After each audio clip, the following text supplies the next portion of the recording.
అప్పట్లో వైఎస్ఆర్ కాంగ్రెస్ పార్టీ ప్రభుత్వం ఉన్నప్పుడు, జగన్ ప్రభుత్వం ఉన్నప్పుడు, చంద్రబాబు నాయుడు గారి ప్రభుత్వానికి మధ్య తేడా ఒకసారి చూస్తే 2014 నుంచి 19 మధ్య అంటే చంద్రబాబు హయాంలో ఎంత ఇన్సూరెన్స్ ఇచ్చారు అని అంటే 30,85,000 మంది రైతన్నలకు మాత్రం 3,411 కోట్ల రూపాయలు మాత్రమే ఇచ్చాడు. అది కూడా రైతన్నలు వాళ్ళ ఇన్సూరెన్స్ ప్రీమియం వాళ్ళు కడితే, ఈయన చేసేదేంది ఇచ్చేదేంది. రైతన్నలు ఇన్సూరెన్స్ ప్రీమియం వాళ్ళు కట్టుకుంటే వాళ్ళకి ఇన్సూరెన్స్ సొమ్ము 3,411 వచ్చింది, 3,411 కోట్లు వచ్చింది. అది 30,85,000 మంది రైతులకు మాత్రమే. అది కూడా ఇన్సూరెన్స్ ప్రీమియం కట్టగలిగిన కెపాసిటీ ఉన్న రైతులకు మాత్రమే. అదే జగన్ హయాంలో ఏకంగా 54,55,000 మంది రైతన్నలకు ఇన్సూరెన్స్ సొమ్ము వచ్చింది. ఎంతో తెలుసా? 7,802 కోట్ల రూపాయలు. ఒక్క రూపాయి కూడా రైతన్న ఇన్సూరెన్స్ ప్రీమియం కట్టాల్సిన అవసరం లేకుండా జరిగింది. అప్పట్లో చంద్రబాబు పెట్టిన 715 కోట్ల రూపాయలు బకాయిలతో కూడా కలుపుకొని రైతుల తరపున ఇన్సూరెన్స్ ప్రీమియంను కూడా వైఎస్ఆర్సీపీ ప్రభుత్వమే కూడా కట్టింది. జగన్ ప్రభుత్వానికి చంద్రబాబు ప్రభుత్వానికి మధ్య మానవతా దృక్పథంలో ఎంత తేడా ఉందో ఒకసారి గమనించమని అడుగుతా ఉన్నా. మొన్న 2023-24 సంబంధించిన ఖరీఫ్లో వచ్చిన కరువు, ఈ కరువుకు సంబంధించి మళ్ళీ ఖరీఫ్ వచ్చేసరికి అంటే 2024 జూన్ జూలైలో రైతన్న చేతిలో ఇన్సూరెన్స్ డబ్బులు పడాలి అని అంటే ఇన్సూరెన్స్ ప్రీమియం డబ్బులు మే జూన్లో ఇన్సూరెన్స్ ప్రీమియం డబ్బులు కట్టాలి.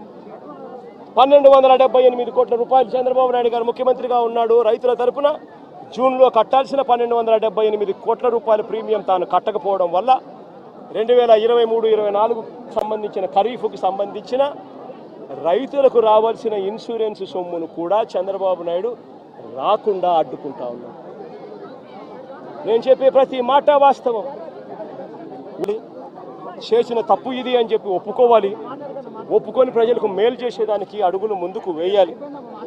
కానీ ఇవాళ అలాంటి ఆలోచనలు కానీ అలాంటి మంచి కానీ ఈరోజు ఎక్కడా కూడా జరగడం లేదు.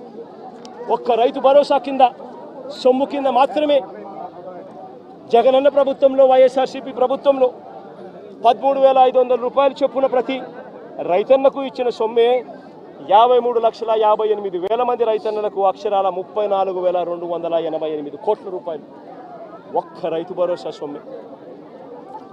ఈ పెద్ద మంచి చంద్రబాబు నాయుడు ఏమన్నాడు? ఎన్నికలప్పుడు ఏమన్నాడు? తాను తన ఎమ్మెల్యేలు డోర్ టు డోర్ క్యాంపెయిన్ చేసేటప్పుడు ఏమన్నాడు? ఇంట్లోకి పోతే రైతన్న కండువా వేసుకొని ఇంట్లో నుంచి బయటకు వస్తూ ఉంటే ఏమన్నాడు? చంద్రన్న వస్తాడు 20,000 ఇస్తాడు. జగన్ అయితే 13,500 కదా, 20,000 ఇస్తాడు. అదే చిన్న చిన్న పిల్లలు కనపడితే ఏమనేవాడు? అదే ఇంట్లో చిన్న చిన్న పిల్లలు కనపడితే ఏమనేవాడు? నీకు 15,000. చిట్టి తల్లి ఇట్రామ్మా, ఇట్రా తల్లి, ఇటు ఇటు ఇటు ఇటు ఇటు ఇటు దగ్గరకు వచ్చి ఇటు ఇటు ఇటు ఇటు ఇటు నీకు 15,000.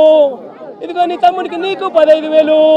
అదిగో నీ తమ్ముడికి ఇంకొక తమ్ముడి దగ్గరకు వచ్చినా నీకు కూడా 15,000. నీకు ఇంకో పాప నీకు కూడా 15,000. సంతోషమా అని చంద్రబాబు అనేవాడు. అదే జగన్ అయితే అమ్మఒడి కింద కేవలం అమ్మ ఖాతాలో 15,000 మాత్రమే వేస్తాడు.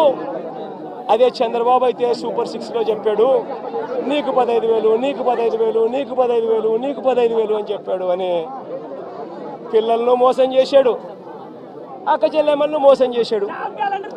ఆ ఇంట్లో నుంచి వాళ్ళ అమ్మ బయటకు వస్తే వాళ్ళ అమ్మ, వాళ్ళ చిన్నమ్మ, ఇటువంటి వాళ్ళు ఎవరైనా బయటకు వస్తే, నీ పేరేం పేరు తల్లి?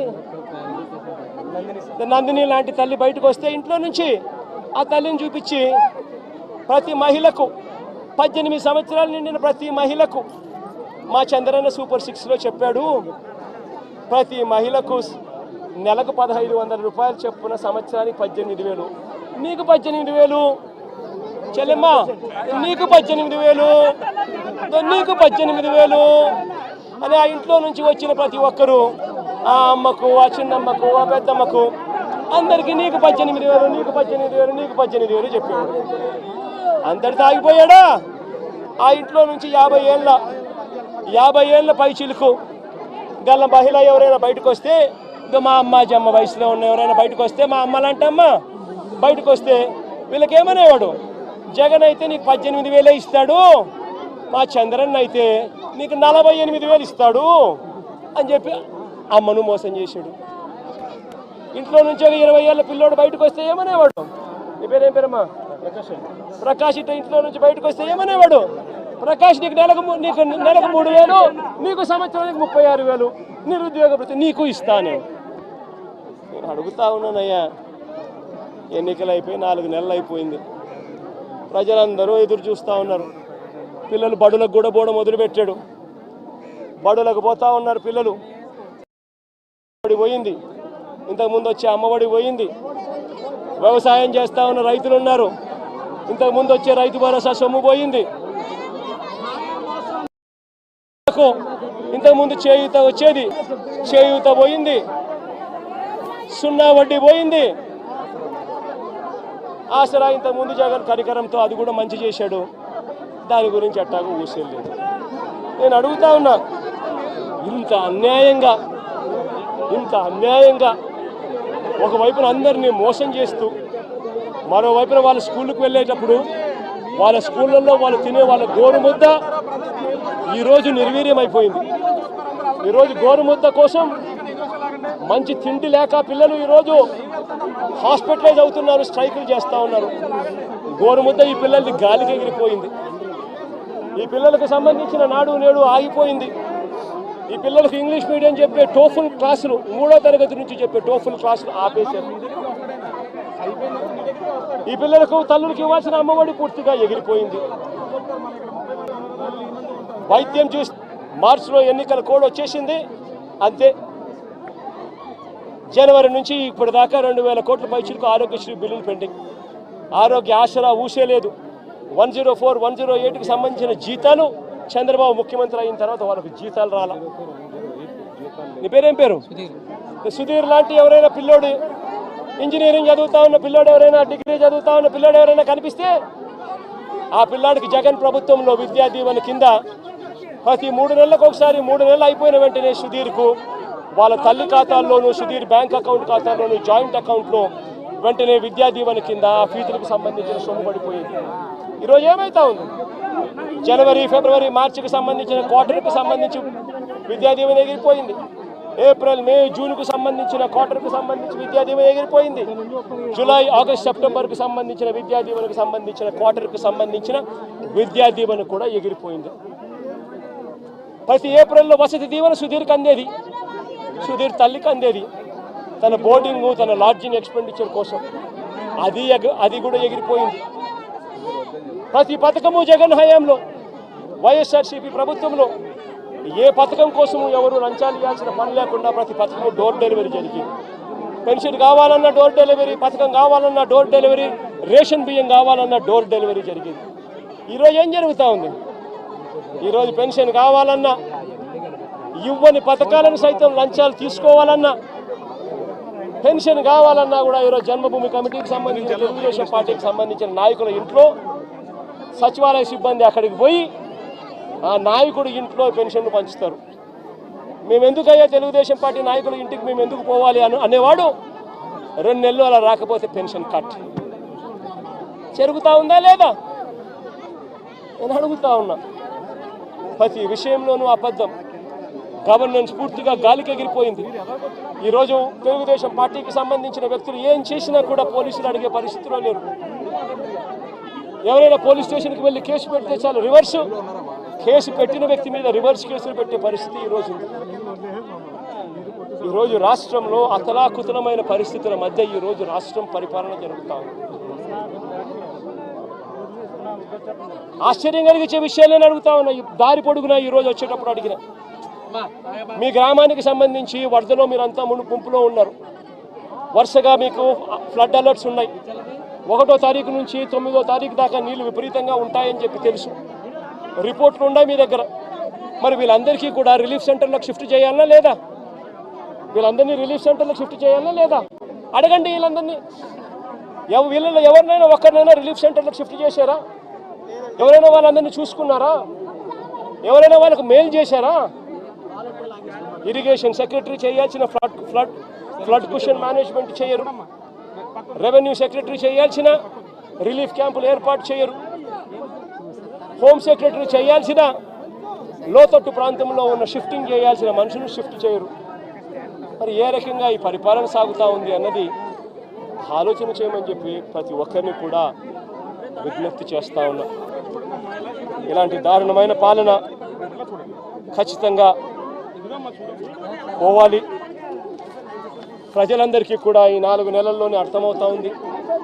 చంద్రబాబు నాయుడు గారు లాంటి అన్యాయస్తుడు తాను చేసిన మోసాలు, తాను చెప్పిన అబద్ధాలు మోసాల కింద మారుతూ ఉన్నాయి. మోసాల నుంచి ప్రజల్లో కోపం పుడుతూ ఉంది. ఆ ప్రజల కోపం పెంచుకొని ప్రజలు రోడ్ల మీదకి వచ్చి చంద్రబాబు ప్రభుత్వానికి వ్యతిరేకంగా తిరగబడే రోజు కూడా దగ్గరలో ఉంది. అది జరగకూడదు అని చంద్రబాబు నాయుడు రెడ్ బుక్ పాలన సాగిస్తూ ఉన్నా కూడా అవి ఎక్కువ రోజులు ప్రజలను అలా నిర్బంధించలేరు. ప్రజలు ఖచ్చితంగా తిరగబడతారు అని కూడా ఈ సందర్భంగా క్రాప్ ఇన్సూరెన్స్ ప్రీమియం మీరు చెప్పినట్టుగా ప్రాబ్లం కట్టలేదు, పొలాలు మిలిగిపోయినాయి, ఎన్యూమరేషన్ స్టార్ట్ కాలేదు. మరి ఇన్సూరెన్స్ ప్రీమియం వస్తుందా? ఇన్సూరెన్స్ వస్తుందా రాదా? రాదు కాబట్టే కదా నేను అడిగేది. అందుకని బాధపడుతూ నేను చంద్రబాబు నాయుడు బుద్ధి ఉందా, జ్ఞానం ఉందా అని చెప్పి చంద్రబాబు నాయుడుని తిడుతున్నాను, చంద్రబాబు నాయుడు ప్రశ్నిస్తున్నాను. ఎందుకు కట్టడం లేదని అడుగుతా ఉన్నాను, ఎందుకు చేయడం లేదని అడుగుతా ఉన్నాను. ఈ క్రాప్ ఫస్ట్ దానికి చేయాలి అని అంటే ఫస్ట్ ఈ క్రాప్ చేయాలి. మీ గ్రామంలో ఈ క్రాప్ జరుగుతూ ఉందా? నువ్వే చెప్పు. నీ గ్రామంలో ఈ క్రాపే జరగనప్పుడు ఇక ఏ రకంగా ఇన్సూరెన్స్ అంటే ఇన్సూరెన్స్ ఎగనామా పెడుతున్నట్టే కదా. ఈ క్రాపే జరగనప్పుడు ఇక దీనికి ఇన్పుట్ సబ్సిడీకి సంబంధించి నీకు ఏ రకంగా నీకు సొమ్మిస్తాడు? తెలుగుదేశం పార్టీకి సంబంధించిన వాడు ఎవడైతే రాసుకుంటాడో, నీ పేరేం పేరు? సాంబా అంటే వైసీపీనో లేకపోతే న్యూట్రల్లో అయితే రాదు.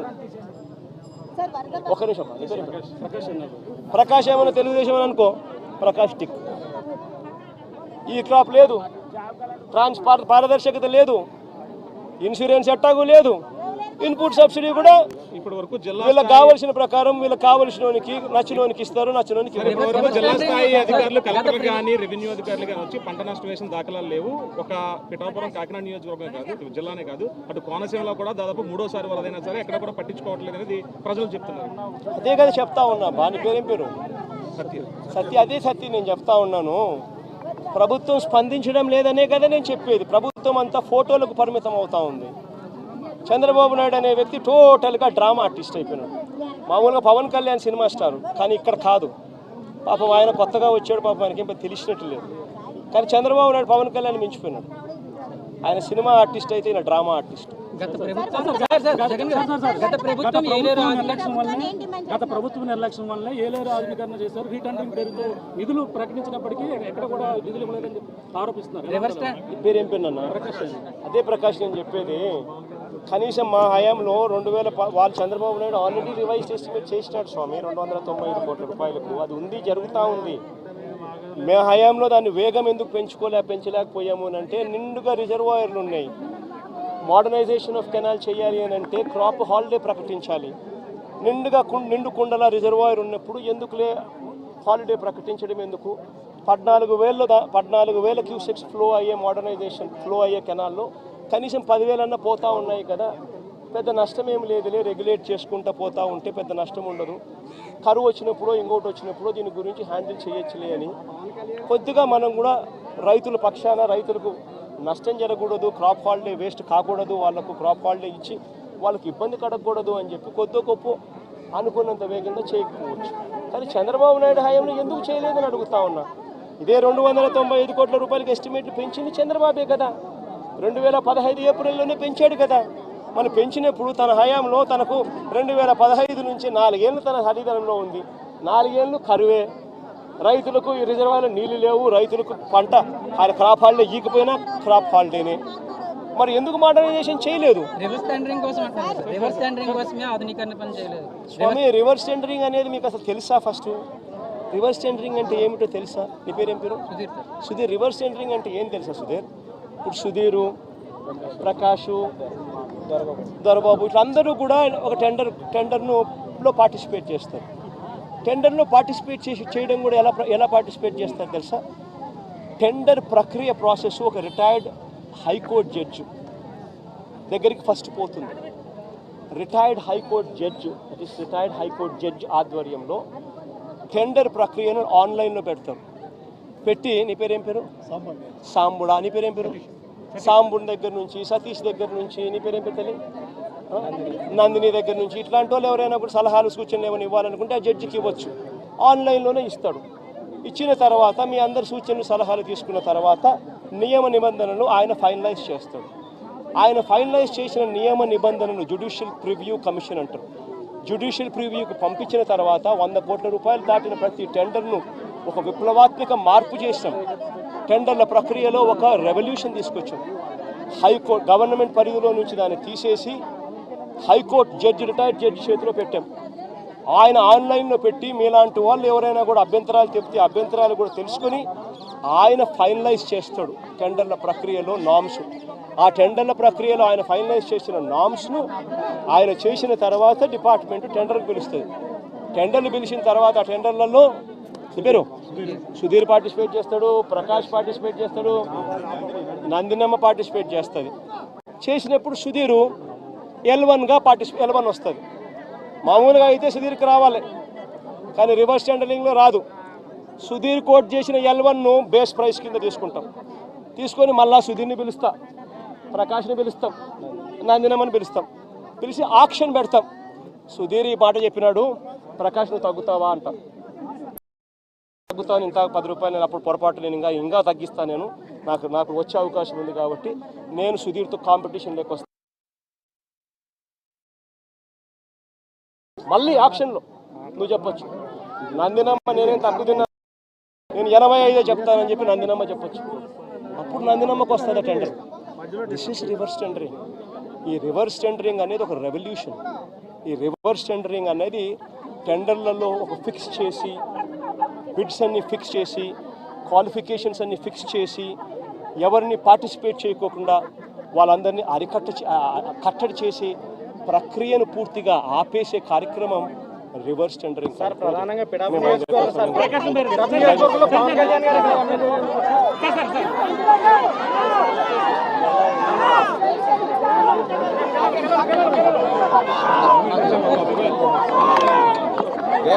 అన్ని వస్తున్నాయి ఎవరది?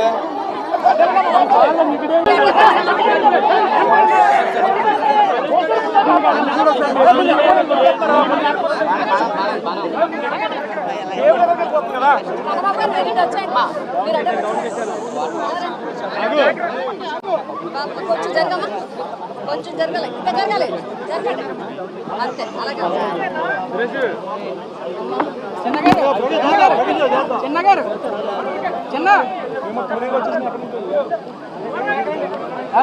బాబాయ్ తునీలు వచ్చాయి.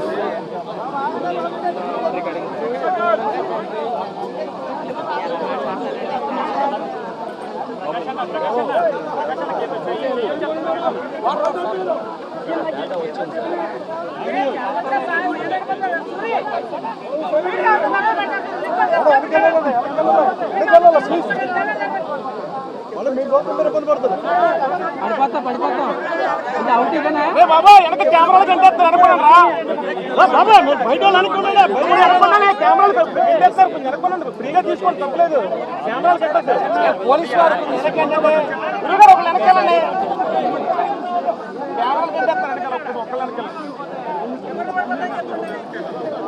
చెప్పేసి వెనక్కి చెప్పు, అవుటర్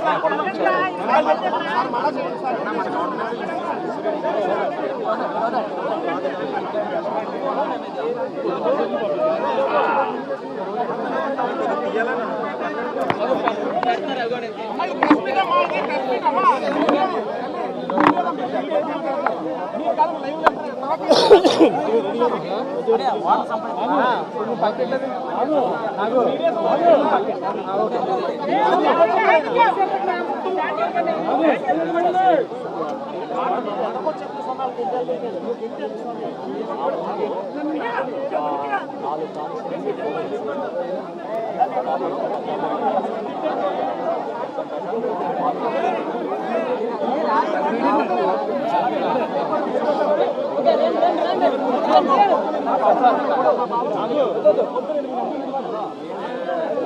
ఈరోజు ఓకే సార్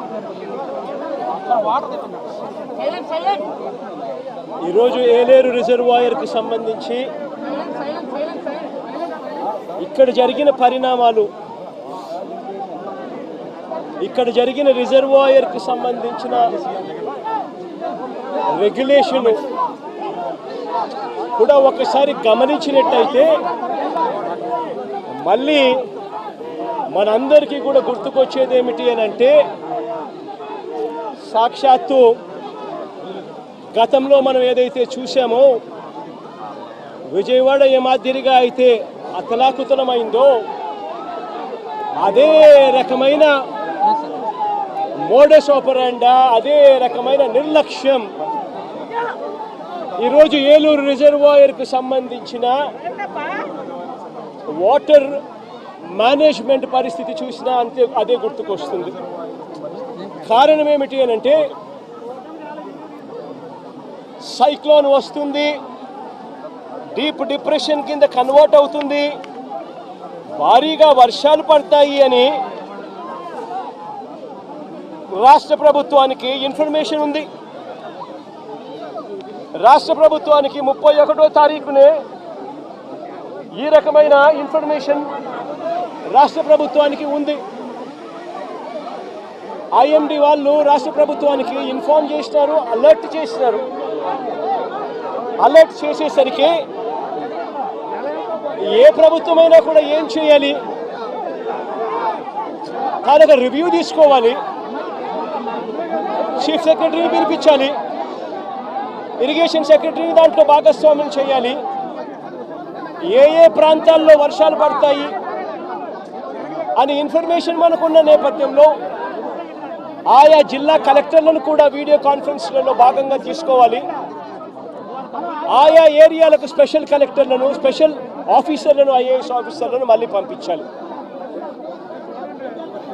రెవెన్యూ సెక్రటరీ కూడా పార్టిసిపేట్ చేయాలి, హోమ్ సెక్రటరీ కూడా ఆ రివ్యూలో పార్టిసిపేట్ చేయాలి. అలా చేసినప్పుడు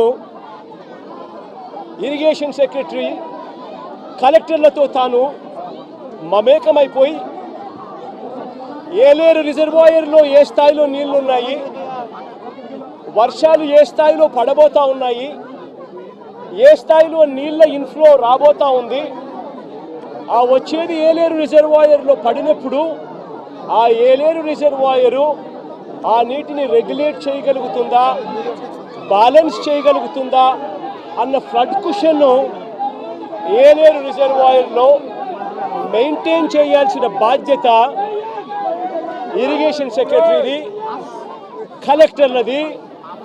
చంద్రబాబు నాయుడు గారికి జ్ఞానోదయం అయి ఉండింటే కొద్దో గొప్ప చంద్రబాబు నాయుడు గారికి మనుషులకు సంబంధించిన మానవతా దృక్పథానికి సంబంధించిన విలువలు తెలుసుంటే తాను ఒక స్పెషల్ ఆఫీసర్ను కూడా, ఐఏఎస్ ఆఫీసర్ని కూడా వేసి వీటిని సూపర్వైజ్ చేస్తాడు.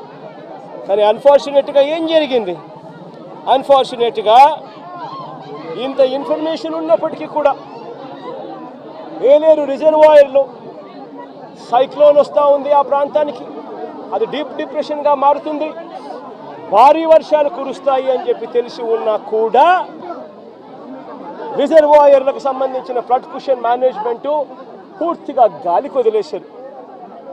నేను అడుగుతా ఉన్నాను ఇదే మంచి చందమని చంద్రబాబు నాయుడు గారిని, దాదాపుగా Yeleru reservoir full reservoir capacity దాదాపుగా 22-23 టీఎంసీలు దాదాపుగా పెట్టుకునే పరిస్థితి ఉంటే అప్పటికే దాదాపుగా ఆ రోజుకు 31వ తారీఖు ఆ రోజుకు దాదాపుగా 18 టీఎంసీల మేరకు నీళ్ళు ఆల్రెడీ ఉన్నాయి.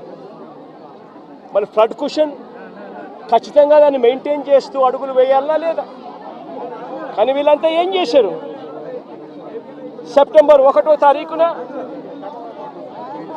సెప్టెంబర్ 1వ తారీఖున ఏలేరు రిజర్వాయర్లో ఇన్ఫ్లో క్యాచ్మెంట్, ఏలేరు రిజర్వాయర్కు సంబంధించిన క్యాచ్మెంట్ చూస్తే సెప్టెంబర్ 1వ తారీఖున ఏలేరు రిజర్వాయర్కు 9,950 క్యూసెక్లు ఇన్ఫ్లో వచ్చింది.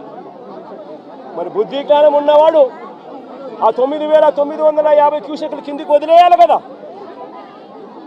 ఎందుకనంటే ఏలేరు రిజర్వాయర్ కింద అవుట్ఫ్లో కెనాల్ కెపాసిటీ, అవుట్ఫ్లో కాలువ కెపాసిటీ 14,000 క్యూసెక్స్కు కాలువ కెపాసిటీ ఉంది. కాబట్టి ఆ వచ్చిన 9,950 క్యూసెక్స్ కిందికి వదిలేయాలి కదా.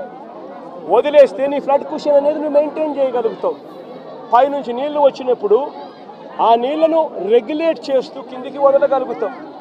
కానీ 9,900 క్యూసెక్స్ 9,950 క్యూసెక్స్ ఏలేరు రిజర్వాయర్లోకి ఇన్ఫ్లో వస్తే సెప్టెంబర్ 1వ తారీఖున ఏలేరు రిజర్వాయర్ నుంచి బయటికి నీళ్ళు ఎంత పంపారో తెలుసా? అవుట్ఫ్లో కేవలం 300 క్యూసెక్స్.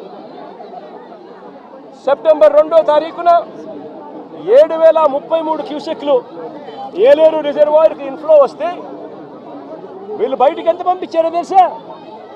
కేవలం మళ్ళీ 300 క్యూసెక్స్. సెప్టెంబర్ 3వ తారీఖున మళ్ళీ ఏలేరు రిజర్వాయర్కి ఇన్ఫ్లో 4,991 క్యూసెక్లు వస్తే వీళ్ళు బయటకు పంపించింది ఎంతో తెలుసా? కేవలం మళ్ళీ 300 క్యూసెక్లు మాత్రమే.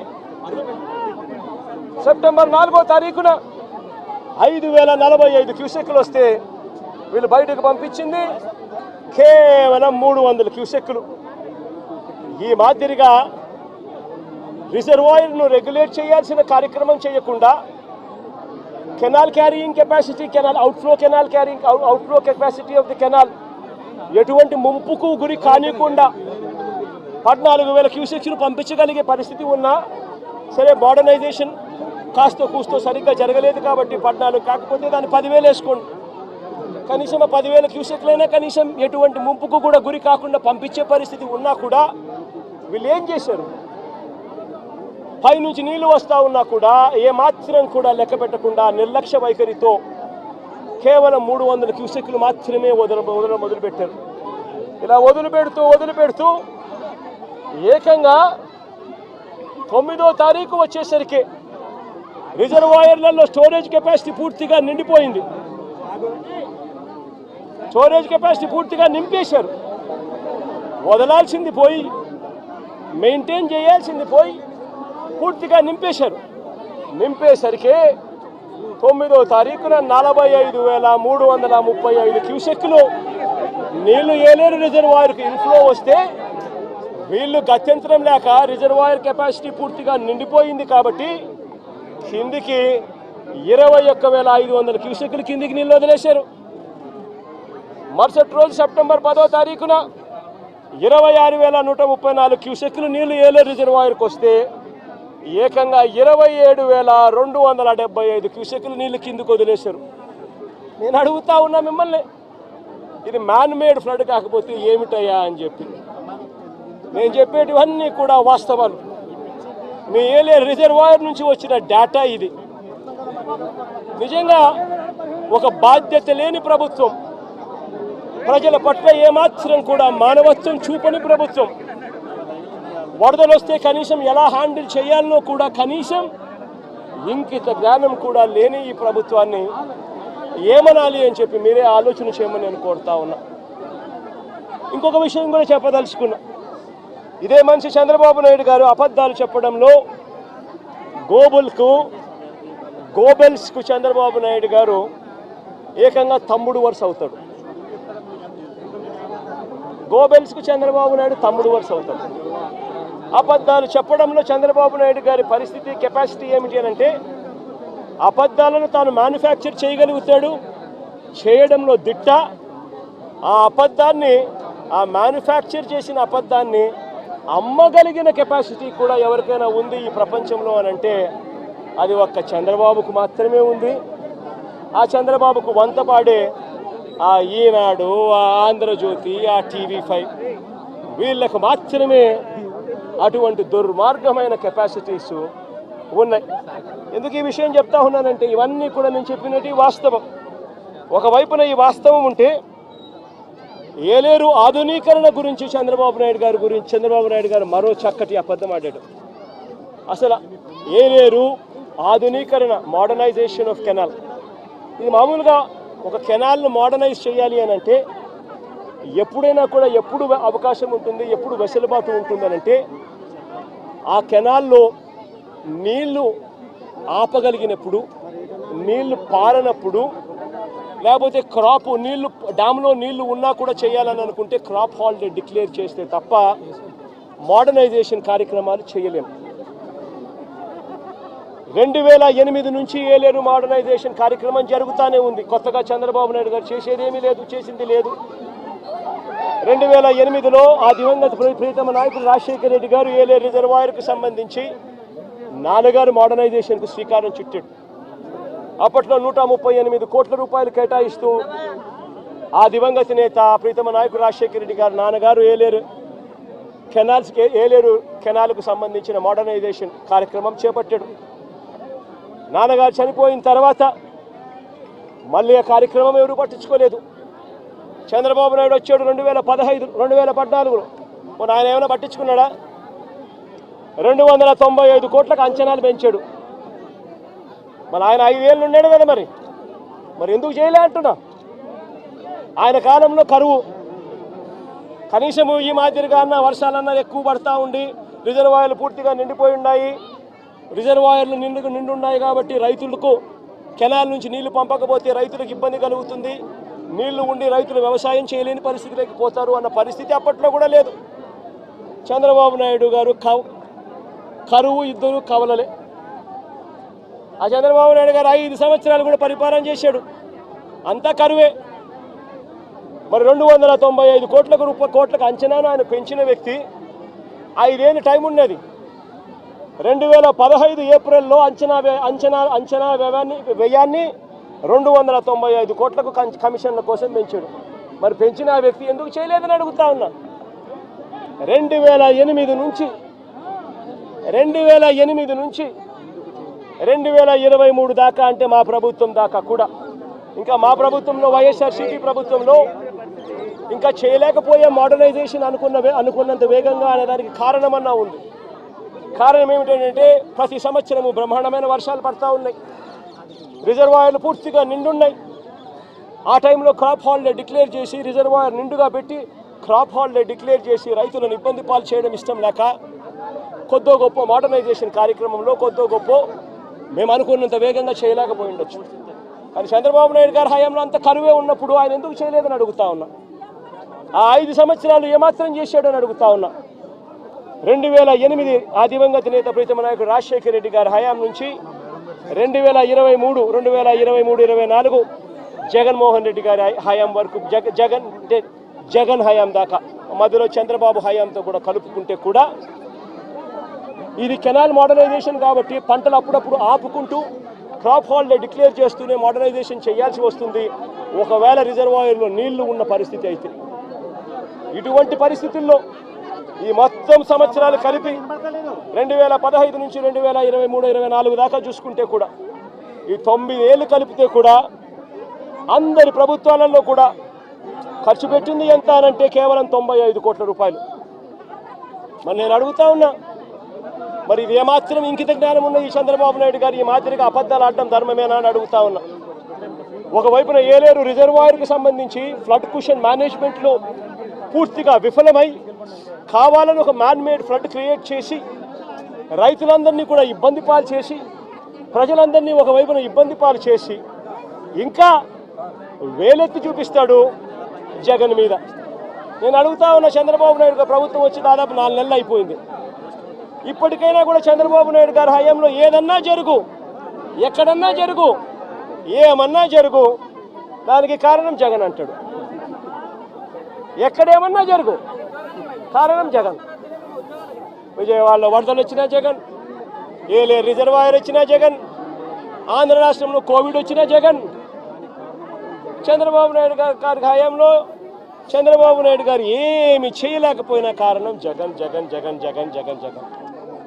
అయ్యా చంద్రబాబు 4 నెలలు అయిపోయినాయా నీ ప్రభుత్వం వచ్చి, ఇంకా జగన్ జగన్ జగన్ జగన్ అని చెప్పి జగన్ నామం చేయడం కాదు నువ్వు చేయాల్సింది. రాష్ట్ర ప్రజలకు నిజాయితీతో పాలన చేయడం నేర్చుకోవాలని అడుగుతా ఉన్నా. రాష్ట్ర ప్రజలకు న్యాయంగా ధర్మంగా ఇవ్వాల్సింది ఇచ్చే కార్యక్రమం మీద ధ్యాస పెట్టుకొని అడుగుతా ఉన్నా. ఇదే మనిషి పెద్ద మనిషి చంద్రబాబు నాయుడు గారి హయాన్ని ఒక్కసారి చెప్తా ఉన్నా.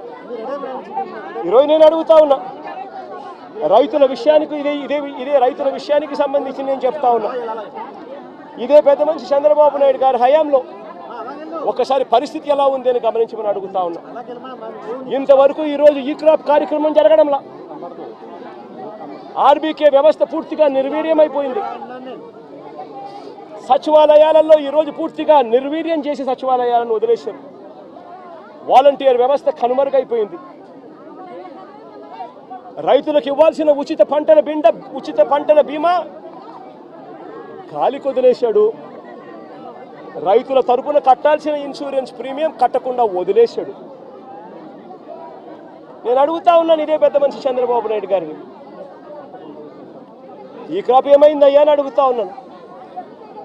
గ్రామ సచివాలయాల్లో పెట్టాల్సిన సోషల్ ఆడిట్లో పెట్టాల్సిన లిస్టులు ఏమైనాయా అని అడుగుతున్నాను. ఆర్బీకే వ్యవస్థ ఏమైందయ్యా అని అడుగుతా ఉన్నాను. ఇదే పెద్ద మనిషి చంద్రబాబు నాయుడు అడుగుతా ఉన్నాను. వ్యవసాయ సీజన్ మొదలయ్యేసరికి రైతు భరోసా ఇచ్చే కార్యక్రమం ఏమైందయ్యా అని అడుగుతా ఉన్నాను.